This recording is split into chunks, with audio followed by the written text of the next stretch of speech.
My home parish was St. Michael's in Woodstock, and that's where I was born and raised. That's kind of where my entire journey began, both as a kid, but then also when I kind of came back into the church. We always would go to Mass on Sundays, just like everybody else. I was enrolled in religious ed.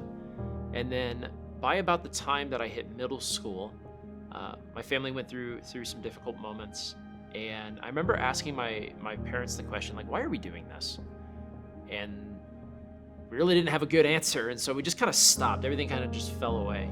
And I remember in middle school being completely okay with that, just living your life. When I get into high school, I end up meeting, my freshman year, I end up meeting a senior who was in charge of ROTC at the time. He was the cadet commander. And as a freshman, you look up to the seniors. I really wanted to make a good impression. And so I became friends with him. And he ended up inviting me to this thing called Life Teen. So I ended up going with him to youth group, purely trying to just earn his respect.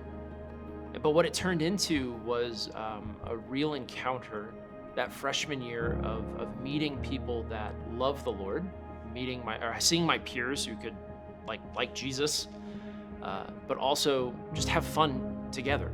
So at the end of my sophomore year, after I get confirmed, I get to this other point where I'm like, what am I doing? It's not really doing anything for me anymore. My friend group's changed. And so I kind of just slowly fell off from being part of the church. So I go through high school, and as I get into my senior year of high school, everything on the outside was really, really good. Everybody who looked at me is like, I'm successful. I'm going to the college I want to go to. I have good grades. I have, seemingly good friends. I have a plan for my future. But internally, something was not right. Something was going on, and in a lot of ways, I kind of describe it as being like rotten from the inside out. I joined the Army my senior year of high school. I go to basic training, and when I finish basic training, I end up going to the school that I was really, really excited to go to. And what happens in that moment is the Lord broke through in a real way. And I just remember sitting there in this room, in this dorm room, and the Lord spoke to my heart, and he said, if you stay here, you will never be who you were meant to be. And it terrified me.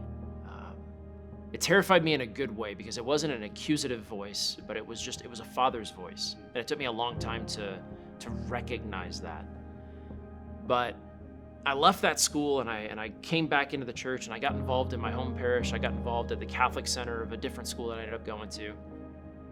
And the Lord had orchestrated in so many ways, a new priest at my home parish, and a really good friend group at this Catholic center that allowed me to thrive, really coming to encounter not just this ethereal God or a good feeling God, but the person of Jesus Christ, who ultimately was inviting me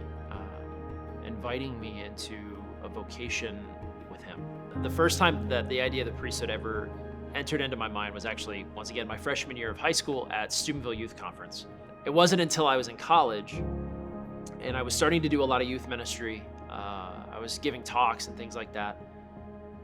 But it was this priest, his name is Father Paul Moreau. He was the parochial vicar at my home parish at the time. And he was the first priest to ever show me like the human side of the priesthood, that priests aren't guys that just, they're not robots that are just there on Sundays. But that they can be real guys. He'd be the same guy that would be celebrating Mass, reverently and beautifully, as also being in like Carhartt jacket with a skull shifter, broken down truck, helping me build a fire pit for youth group. It broke my brain. But with this example, I remember being at these retreats, and the Lord just subtly inviting me, like, just be open to it. Just be open to it. And immediately I just keep pushing it out of my mind, until it got to a point where I was having a conversation with this priest, and I'm like, I think the Lord is asking me to consider this, and I don't know what to do. Well, this priest helped me, discern a little bit more, go on retreat, but it got to a point where I came to realize that in discernment, you can only do so much on your own. At some point, you have to kind of bring it out into the light. So I get the application from the diocese, and I'm looking at this thing. And if anybody knows has anybody ever seen the application, you know it's a discernment in itself. And so I did what I do best, and I held on to it for 3 years. But there's that moment where that fatherly voice comes in again, and is like, "I want you to give me a chance. I'm inviting you to this." And so I finally, in a moment of just, I guess, courage, I fill out the application, I submit it, and then I thought that was it. The vocations office says, "Congratulations on completing part 1. There's about 50 other steps that now have to be done." I was like, dang it. I realized that if I just followed that next step, that the Lord would lead me where he wanted me to go.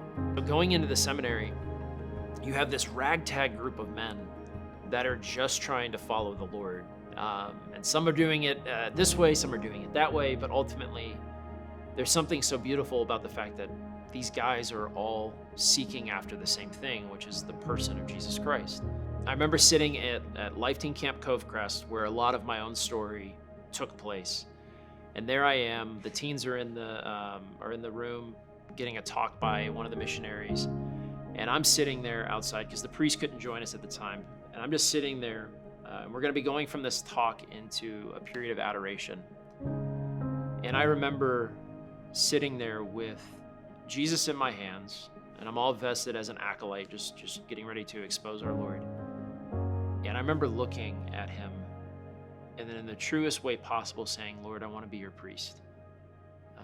And that was probably the first time that I had finally said the words and meant it, going back to, once again, every step of the way, just following where the Lord was leading. I always tell people, like, as you approach diaconate, there's a lot of fear and trembling, because that's where you first lay down your life. Whereas the movement towards priesthood is one filled with a lot more joy, because that's where you get to fulfill what the Lord has already started in you. So as I approach my priesthood ordination, man, I'm inviting all kinds of friends. I'm excited to share this moment with people. Confession has always been the thing that's changed my life, and it's been something that I've been extremely excited, and probably the most excited about as a priest, because to me, that's the encounter where you can experience the mercy and the challenge of God in a loving way that allows us to receive him in a real way at the Mass. So it's been nonstop since ordination, and it's been a very sacred time. So there's definitely a lot of firsts. I realized that when I was, when you had your first confession, when you have your first baptism, and it's funny how a lot of this stuff becomes a little bit of a train wreck in the beginning. So you have to ask for some patience as you learn. But it's also kind of the joys of figuring it out. And I realized too that it's the first that help you to realize, like, what kind of priest you want to be, because you are going to make mistakes, and you need to be okay with that. I would say the thing I'm excited about coming here, I was really excited to find out that there are schools. I love working with families. It's a large parish. There's a lot of good things going on. In terms of a specific, I'm excited to have a community that, while I'm not the pastor, the bishop has asked and placed the community within my purview to help the pastor. And so I have a people that I can devote myself to. And that's a really humbling place to be, that, this community didn't ask for me. The bishop has given me to them. And so it's my place to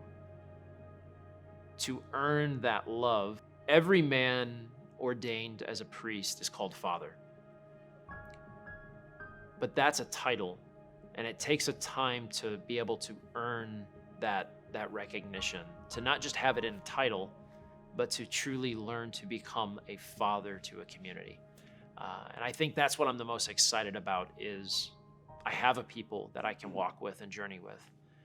And I hope that they challenge and help me learn and grow of what kind of priest I not only want to be, but that I need to be for them. I am a huge nerd. I worked in IT for a while, so I do like doing stuff with technology. I love running a lot of AV stuff on the side. I like playing music. I play a little bit of guitar and a little bit of drums. I'll go out and hang out with friends. I love playing sports, though I'm not as in good of shape as I used to be. Baseball is one of my passions, baseball and hockey. One of my favorite authors is C.S. Lewis. And in Mere Christianity, and this kind of changed my entire worldview, is at one point in the book, he talks about if you were to line up every sinner, every criminal, just think of the worst criminals you can think of. If you were to line them up and interview them, you'd find that, yeah, this person did something a little bit different. This person did something a little bit different. But you'd really find that they're all the same. Because it's sin. At the root of all of this stuff, it's all sin. And sin is so boring because it actually makes us all bland because it's all one-dimensional. But C.S. Lewis says if you take every saint, on the other hand, and you lined them up, you'd find that every single one of them is different. This one's a little bit crazy. This one's a little bit, more brash. This one's a little bit more out there. This one's a little bit more just beautiful. But you'd find that if you lined up every saint, with the exception of obviously following after the Lord, you'd find that they're so different from each other. So much so that sometimes it caused them to argue with each other. But you'd find that they were completely unique. That is what it means to be fully alive. It's not to be a mirror or a copy of somebody else, but it's to be that precise person, that unique person that God the Father created you to be. And that's something that our world is so trying to fight against. We'd rather you have a slogan or a brand than be who you are. And not who you are in terms of politics, but be who you are in the eyes of the Father. And that's something that is, when somebody discovers that identity, I've seen insecurity go away. I've seen fear turn to courageousness. You just see truly man come alive. There's a desperate need for the gospel message, one that's lived courageously, and one that we're not afraid to, once again, stake our claim on. And so it's exciting to be able to see that and see what the Lord's able to do in other people's lives with that and see how it transforms them.